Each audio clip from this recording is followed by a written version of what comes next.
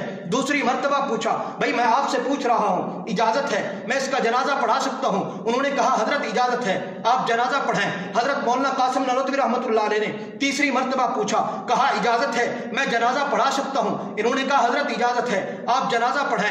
مولانا قاسم نانوتوی رحمۃ اللہ علیہ نے کیا فرمایا؟ جنازے کا طریقہ سماعت فرما لیں. جنازے کا طریقہ بتایا، فرمایا کہ آپ صفحہ سیدھی کر لیں. مولانا قاسم نانوتوی رحمۃ اللہ علیہ نے پہلی تکبیر کہی، مردہ نہیں اٹھا. اب یہ پیچھے والے انتظار میں ہیں کہ قاسم نانوتوی نے تکبیر کہہ دی ہے، مردہ اٹھے گا. سب کے سامنے قاسم نانوتوی کی بے عزتی ہوگی، قاسم نانوتوی ذلیل ہوگا. لیکن اللہ رب العزت قاسم نانوتوی کو ذلیل نہیں کرنا چاہتا. گرامی قدر سامعین، دوسری تکبیر کہی، مردہ نہیں اٹھا. قاسم نانوتوی نے تیسری تکبیر کہی، مردہ نہیں اٹھا.